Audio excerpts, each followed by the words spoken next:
आज स्टूडेंट हम लोग टेंस पढ़ रहे थे, ठीक। और टेंस के पहले लेक्चर में मैंने समझ लिया था टेंस कितने प्रकार के होते हैं, 3 प्रकार के।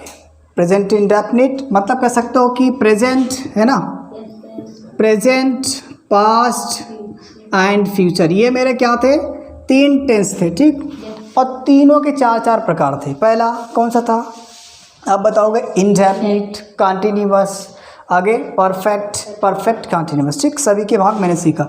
और अब मैंने एक टेंस लिखाया था आपको, वो टेंस था आपका प्रेजेंट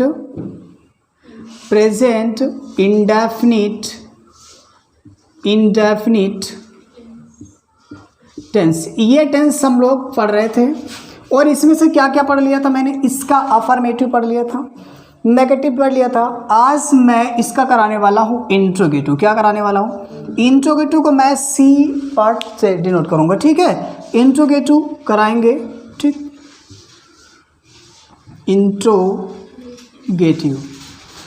इंट्रोगेटिव सेंटेंसेस, ठीक। ये इंट्रोगेटिव सेंटेंसेस होता है, इसकी हिंदी क्या होती है तो आप बता सकते हो, प्रश्नवाचक वाक्य। बोलो इतनी बात समझ में आ रही कि नहीं आ रही। देखो ये जो मेरा इंट्रोगेटिव सेंटेंस होता है ना, ये 2 टाइप का होता है। एक होता है first type and second type, ठीक। फर्स्ट टाइप, चलो मैं स्टार्ट करता हूँ, ठीक। यहाँ से लिखूँगा फर्स्ट, FIRST, फर्स्ट टाइप, ठीक। और फर्स्ट टाइप में क्या होता है, वाक्य क्या से प्रारंभ होता है, तो आप लिखेंगे यहाँ पे क्या से शुरू होने वाले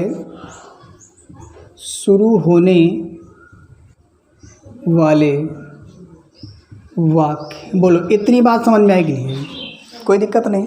जो फर्स्ट टाइप होगा वो किससे शुरू होगा, क्या से। और क्या की अंग्रेजी क्या लिखेंगे आप, डू या डज में से कोई एक लिखेंगे।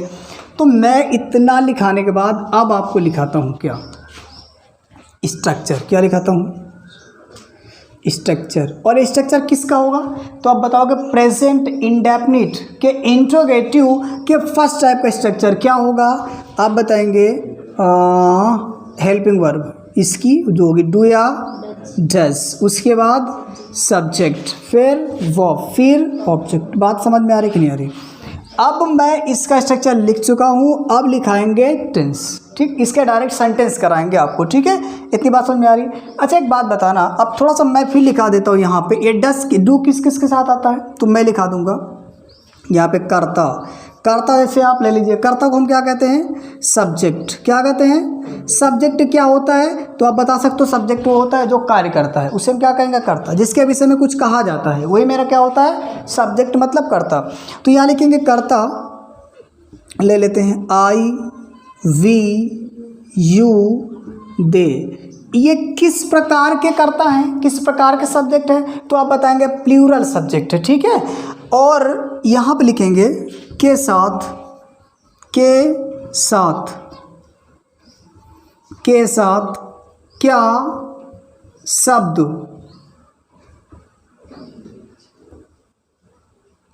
शब्द, की, इसको थोड़ा सा इसका लीजिएगा, क्या है ये, क्या शब्द की अंग्रेजी क्या लिखेंगे आप, डू लिखते। इतनी बात समझ में आई कि नहीं आई। यानी कि यदि कर्ता आई आएगा तो भी क्या के स्थान पे क्या लिखेंगे, डू। वी आएगा तब भी क्या लिखेंगे, क्या के स्थान पे, डू। और यू आएगा तब भी क्या लिखेंगे, डू। और दे आएगा तो इतना। सेकंड नंबर में लिख लेते हैं, देखिए अब सेकंड नंबर में क्या लिखेंगे, यहाँ लिख देते हैं कर्ता ब्रेकेट में लिखेंगे सब्जेक्ट, ठीक। सब्जेक्ट कर्ता, यानी कि ही सी इट या किसी भी व्यक्ति का नेम, नेम। समझ में आ रही बात ना। के साथ क्या लिखेंगे आप, के साथ क्या, थोड़ा सा और सही से लिखते हूँ, क्या शब्द की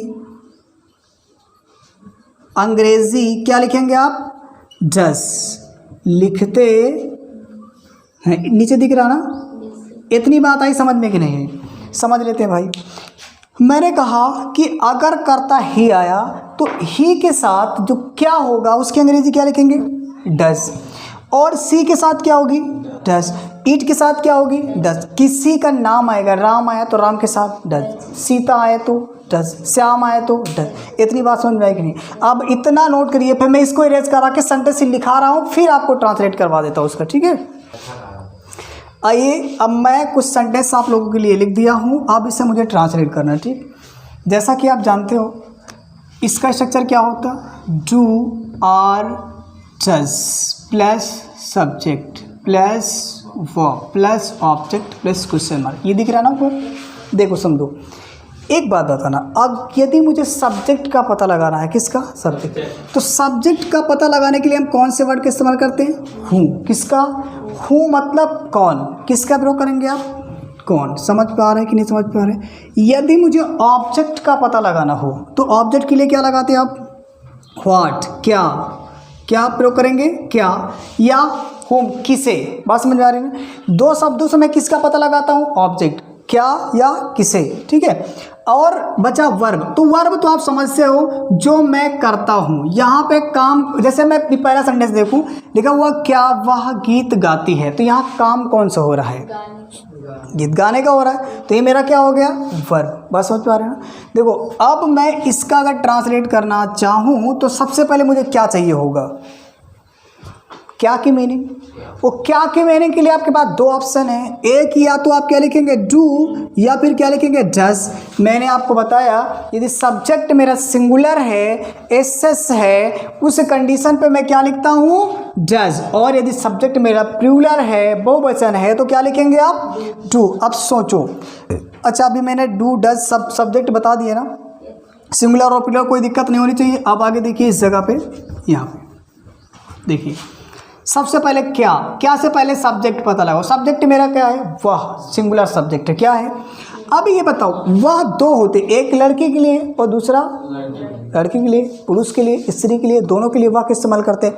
अब सोचो यहाँ स्त्री है या पुरुष है, स्त्री है ना, तो स्त्री के लिए मैं क्या लिखने वाला हूँ, यहाँ सी, क्या लिखूंगा, सी। लेकिन सी से पहले क्या, क्या की मीनिंग क्या आएगी, डज, क्या आएगी, क्योंकि मुझे पता चल गया कि ये जो सी है, सी के साथ अभी मैंने थोड़ी देर पहले लिखा है कि सी के साथ क्या शब्द की अंग्रेजी, क्या लिखेंगे आप, डज। इतनी बात समझ में आ रही। चलो मैंने इसका काम किया, ए कर लिया, सब्जेक्ट हो गया। अब मुझे क्या चाहिए, वर्ब। वर्ब क्या है, याद रखना प्रेजेंट इंडेफिनिट वाले जो टेंस होते हैं उसके बाद में, जिसके बाद में तातीते शब्द लगे तो समझ जाना वो मेरी क्या, वर्ब है। बात समझ पा रहे हो नहीं। तो यहाँ पे इसमें लिखा हो गाती, गाना के लिए क्या लिखते हैं आप, सिंग, क्या लिखते हैं, सिंग। बात समझ में आ रही कि नहीं आ रही। वो क्या गाती है, गीत। मैंने कहा था ऑब्जेक्ट का पता लगाना, क्या गाती है, क्या गाती है मतलब गीत, तो गीत मेरा क्या है, ऑब्जेक्ट। ऑब्जेक्ट के लिए ए सॉन्ग, मतलब गीत के लिए क्या लिखोगे आप। इतनी बात समझ में आ गई, किसी को दिक्कत नहीं होनी चाहिए। अब नेक्स्ट सेंटेंस आते हैं, वह क्या वह खाना बनाती है। तो एक बात बताओ, सबसे पहले मुझे किसके मीनिंग चाहिए, क्या की। और क्या की मीनिंग डू या डज में से क्या लगाएंगे, ये पता कहाँ से चलेगा, सब्जेक्ट से। अब सोचो सब्जेक्ट क्या है मेरा, वह, वह सब्जेक्ट है। और ये सिंगुलर है कि प्लूरल है, सिंगुलर है, तो क्या के लिए क्या लगाओगे आप, डज। क्या लगाओगे, जज। बोलो इतनी बात समझ में आई ना। अब मुझे चाहिए सब्जेक्ट। सब्जेक्ट क्या है, वह, वह की मीनिंग ही। लड़का है कि लड़की, लड़की है तो सी लगा दीजिएगा। और बनाना के लिए क्या लिखते हो आप, मेक, गलत होगा। यहाँ खाना बनाने के लिए कुक होगा, खाना पकाया जाता है, ठीक। और यहाँ क्या लिखेंगे आप, कुक। और क्या पकाती है, कुक फूड। इतनी बात समझ में आई कि नहीं, यहाँ तक किसी को दिक्कत नहीं होनी चाहिए। आगे बढ़ाओ, अगला सेंटेंस, क्या बच्चे पतंग उड़ाते हैं। देखो अभी थोड़ी देर पहले मैंने कहा कि यदि मुझे सब्जेक्ट का पता लगाना है तो किस शब्द का प्रयोग करेंगे, कौन का। देखो और कौन का क्वेश्चन किससे करेंगे, वर्ब से। वर्ब है क्या, उड़ाना, है ना। अगर मैं कहूँ कौन उड़ाता तो आंसर क्या मिलता है, कौन उड़ाता है, बच्चे। यानी कि जो पतंग है कौन उड़ा रहा है, बच्चे।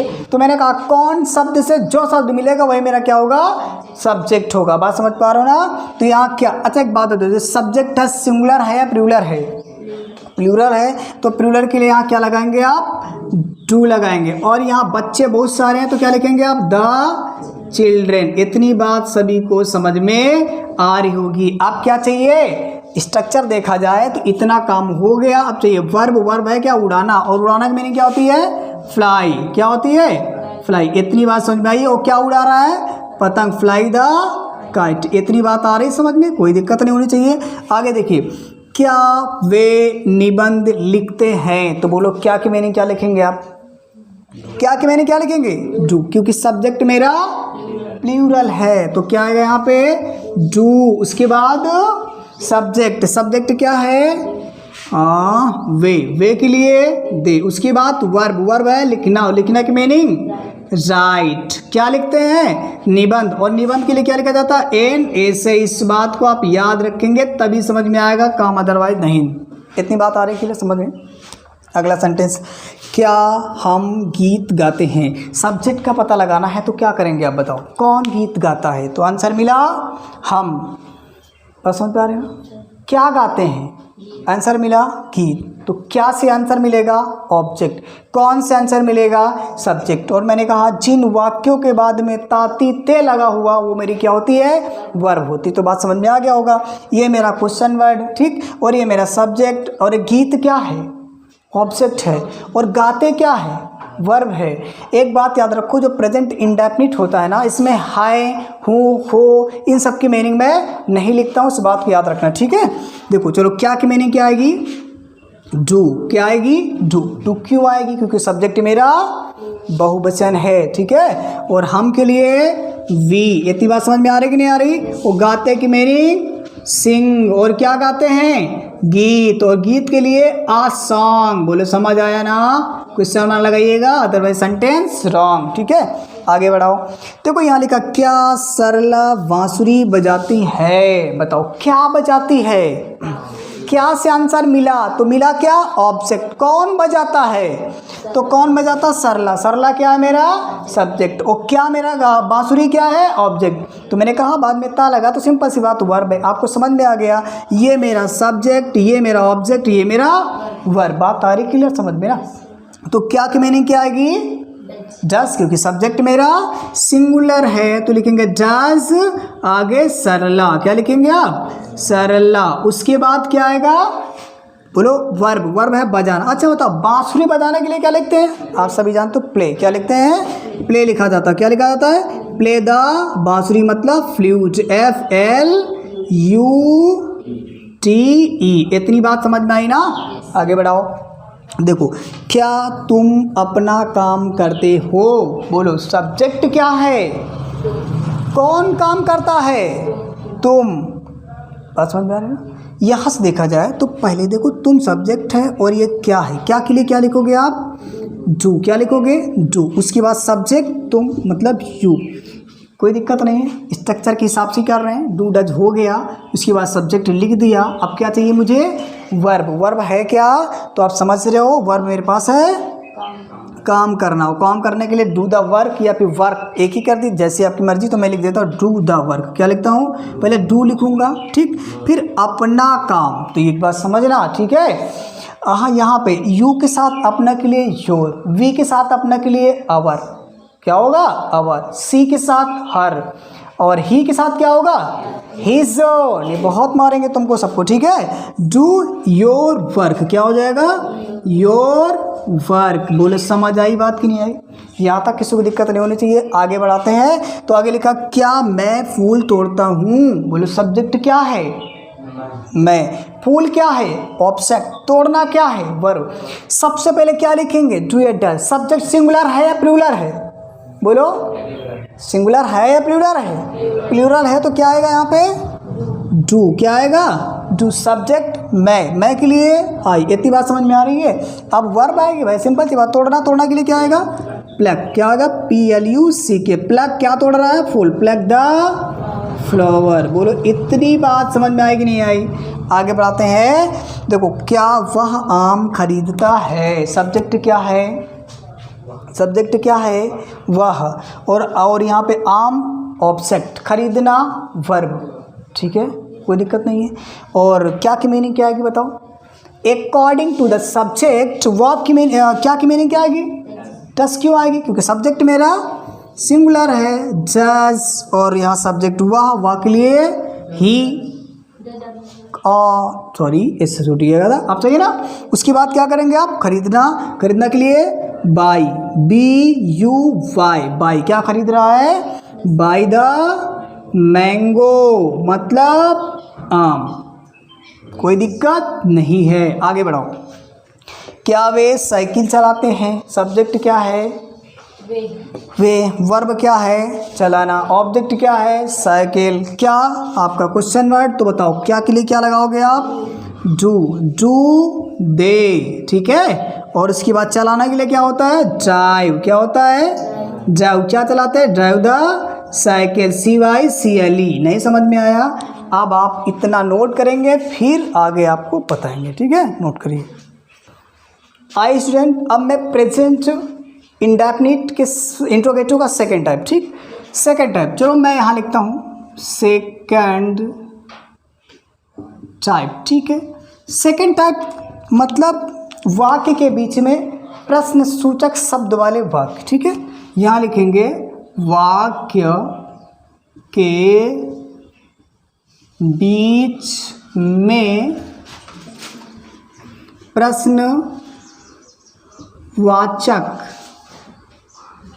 प्रश्नवाचक शब्द वाले वाक्य, ये बात आपको समझ में आई ना। वाक्य के बीच में प्रश्नवाचक शब्द वाले वाक्य, ठीक, या प्रश्न सूचक शब्द वाले वाक्य, आप कुछ भी बोल सकते हो। अब मैं इसका स्ट्रक्चर लिखा देता हूँ। इसका स्ट्रक्चर क्या होगा, इसका स्ट्रक्चर होगा, आप बता सकते हो, क्वेश्चन वर्ड प्लस डू या डज, उसके बाद सब्जेक्ट, फिर उसके बाद वर्ब, फिर उसके बाद ऑब्जेक्ट। इतनी बात समझ में आ रही है ना, यहाँ तक किसी को कोई दिक्कत नहीं होनी चाहिए। अब देखो ये जो QW लिखा है, QW का मतलब क्या हुआ, क्वेश्चन वर्ड, ठीक है, QUESTION है ना, क्वेश्चन वर्ड। इतनी बात आ रही समझ में कि नहीं आ रही, डी है, सुधार लेते, ठीक। अच्छा, क्वेश्चन वर्ड कौन कौन होता है, तो आप बता सकते हो, क्या बता सकते हो, कब, है ना, कब की मीनिंग फेन, और आगे कब, क्यों, क्यों की मीनिंग व्हाई, कब, क्यों, कैसे, कैसे की मीनिंग हाउ, क्या होती है, हाउ, कब, क्यों, कैसे, कहाँ, कहाँ, है ना, मीनिंग क्या होगी, ठीक, कहाँ, फेयर, फिर आगे क्या, क्या की मीनिंग व्हाट। इतनी बात समझ में आई, आदि बहुत सारे होते हैं, मैं इतना ही लिखाऊंगा, ठीक। इस बात को याद रखना, मैं जो QW लिखाया हूँ, QW का मतलब क्वेश्चन वर्ड, और क्वेश्चन वर्ड की हिंदी क्या होती है, प्रश्न सूचक शब्द, वर्ड मतलब शब्द, बस समझ में आ रही ना, यहाँ तक किसी को दिक्कत होनी नहीं चाहिए। और अब कुछ और लिखा दीजिए इसकी से, देखो बाकी तो मैं इसको लिखा चुका हूँ ये कि जो डू है किस किस के साथ आता है। अब आप थोड़ा सा मैं यहाँ शॉर्टकट में लिखा था, तो एस मतलब सिंगुलर सब्जेक्ट, सिंगुलर सब्जेक्ट कौन कौन सा होता है, ही, सी, इट या नेम, क्या इसके साथ क्या लगाएंगे आप, डज। इतनी बात समझ में आ रही ना। और जो मेरा PS होता है, PS मतलब क्या होता है समझ रहे हो ना, PS मतलब प्लूरल सब्जेक्ट, और ये कौन कौन सा होता है, आई, वी, यू और दे। बहुत होते हैं बट इतने मेन होते हैं जो यूज होते रहते हैं जनरली। तो यहाँ क्या आ जाएगा इसके लिए, जो। इतनी बात समझ में आ रही ना। अब मैं क्या करूँगा, इसको मिटाऊंगा, उसके बाद सेंटेंस लिखूंगा, फिर आगे कराता हूँ, ठीक, नोट करिए इसे। इस आप लोगों के लिए लिख लिया, ठीक, ताकि समय बच जाए। देखो अब मैं स्टार्ट करता हूँ। देखो इसका स्ट्रक्चर अभी बताया मैंने, ये सारे वर्ड जो है इंट्रोगेटिव सेकंड टाइप है, क्योंकि मैंने कहा था वाक्य के बीच में या तो क्या आएगा, कब, क्यों, कब और क्यों, कब, इस तरीके से और भी आ सकता है, हाँ, कहाँ, कैसे, क्या, और भी हो सकता है। तो मैं यहाँ पे पहले स्ट्रक्चर लिख देता हूँ। स्ट्रक्चर QW प्लस डू या डज, उसके बाद सब्जेक्ट, उसके बाद वर्ब, फिर उसके बाद ऑब्जेक्ट, फिर आपका क्वेश्चन। दैट्स ऑल, समझ में आ रहा है ना। देखिए यहाँ पे करना क्या है, देखो अगर मैं इस स्ट्रक्चर को देख पा रहा हूँ ध्यान से, तो सबसे पहले मुझे क्या चाहिए? Question word. तो क्वेश्चन, इतने बड़े सेंटेंस में आप बताना जरा क्वेश्चन वर्ड क्या है, तो आप बताओगे कब। कब की मीनिंग क्या होती है? आप जानते हो क्या होती है? फैन। क्या लिखेंगे आप? फैन। अब इस स्ट्रक्चर पे देखेंगे तो मुझे क्या चाहिए? डू या डज में से कोई एक चाहिए। बोलो सब्जेक्ट के अनुसार क्या आएगा यहाँ पे? सब्जेक्ट दिख रहा है आपको? सब्जेक्ट क्या है? वाह। ऑब्जेक्ट क्या है? खाना। वर्ब क्या है? खाता। ठीक है, समझ पा रहे ना? तो मैं लिखूंगा सब्जेक्ट वाह। वाह के लिए यहाँ पे क्या आएगी सहायक क्रिया? डज। क्या आएगी? डज। और वाह के लिए ही। समझ पा रहे हो आप? अब चाहिए क्या? वर्ब। वर्ब है खाता। खाता के लिए क्या लिखेंगे आप? ईट। और क्या खाता है? Eat food. बोले समझ में आई बात कि नहीं आई? यहाँ तक किसी को किसी प्रकार की समस्या नहीं होनी चाहिए। आगे बढ़ाओ। अब इस सेंटेंस में देखा जाए तो ये क्यों मेरा क्या है? Question word. मुझे चाहिए क्या? Question word. चलो मिल गया क्वेश्चन, तो लिखोगे क्यों। क्यों के लिए क्या लिखेंगे आप? सही तो था। वाई। क्या लिखेंगे आप? वाई। बात क्लियर? अब मुझे क्या चाहिए? सब्जेक्ट। सब्जेक्ट के चाहिए, उसके हिसाब से हम क्वेश्चन वर्ड सहायक क्रिया ढूंढ ले जाएंगे। जब तक सब्जेक्ट ही नहीं पता होगा तो हम क्वेश्चन डू या डज में से पता नहीं कर पाएंगे। ठीक है, तो चलो यहाँ पे क्या लिखोगे आप? वे। वे के लिए क्या आता है? डू। आप लिखिएगा सब्जेक्ट, उसके बाद दे। सब्जेक्ट दे आपका, फिर सब्जेक्ट हो गया वर्ब। वर्ब है क्या? गाते। गाते के लिए क्या लिखेंगे आप? सिंग। नहीं समझ पा रहे हैं? और क्या गाते हैं? गीत। तो गीत के लिए क्या लिखेंगे आप? A song. इतनी बात आई समझ में कि नहीं आई? कोई दिक्कत नहीं होनी चाहिए। आगे बढ़ाते हैं। अगला सेंटेंस देखें तो लिखा हुआ है तुम स्कूल कब जाते हो। तुम की मीनिंग क्या लिखोगे? यू। ठीक। और स्कूल की मीनिंग स्कूल लिखोगे कब? पहले सबसे पहली बात ये कि इसमें ढूंढो क्वेश्चन वर्ड क्या है? कब। कब की मीनिंग क्या लिखोगे आप? फैन। क्या लिखोगे? फैन। उसके बाद क्या चाहिए? सहायक क्रिया। सहायक क्रिया क्या आएगी? डू। डू क्यों आएगा? क्योंकि सब्जेक्ट मेरा बहुवचन है तो बहुवचन वाली क्रिया आएगी। सिंपल सी बात है। उसके बाद तुम लिख दीजिए। तुम के लिए यू। और कहाँ जाना के लिए क्या लिखते हैं आप? गो। और गो के साथ हमेशा एक प्रीपोजिशन यूज होता है जिसे हम टू कहते हैं। ठीक है, गो टू। कहाँ जाता है? Go to school. बोले इतनी बात आई समझ में ना? यहाँ तक किसी को कोई दिक्कत नहीं होनी चाहिए। अब आगे बढ़ाते हैं। हम बाजार क्यों जाते हैं। इसमें क्वेश्चन वर्ड क्या है? हम। वो क्यों। क्यों के लिए व्हाई। क्या लिखेंगे आप? व्हाई। अब सब्जेक्ट के अनुसार हमें सहायक क्रिया क्या लगाना होगा? डू। और हम के लिए वी। वर्ब क्या है? जाते। जाना के लिए और गो। गो के साथ टू। कहाँ जाता है? बाजार। Go to the market. बोले इतनी बात आई समझ में कि नहीं आई? किसी को दिक्कत नहीं होनी चाहिए। आगे बढ़ाओ। आगे इस पूरे सेंटेंस में सबसे पहले मुझे क्या चाहिए? Question word. क्वेश्चन वर्ड ले लिया। क्वेश्चन वर्ड है कब। कब की मीनिंग क्या होती है? फैन। बोलो समझ आ रहा ना? अब क्या चाहिए? डू या डज में से कोई एक चाहिए। अब डू या डज में से क्या आएगा? डू। डू आएगा क्योंकि सब्जेक्ट मेरा बहुवचन है। Do they. दे क्या है? सब्जेक्ट। लिख दिया। अब क्या चाहिए? सब्जेक्ट के अनुसार यहाँ पे सब्जेक्ट की बात वर्ब। वर्ब है करना। करना के लिए डू। करना के लिए क्या आएगा? डू। और क्या करते हैं भैया? अपना कार्य। मैंने कहा था अभी यू के साथ योर वर्क, दे के साथ दियर वर्क। बोलो समझ पा रहा हो ना? Their work. ठीक है, ये यहाँ पे THEIR है, इसको आप समझ लेना। ठीक है, आगे देखिए। यहाँ पे सब्जेक्ट क्वेश्चन वर्ड क्या है? क्या। क्या की मीनिंग? व्हाट। उसके बाद सब्जेक्ट के अनुसार यहाँ पे क्या लिखेंगे आप? वह के लिए डज। इतनी बात समझ में आ रही ना?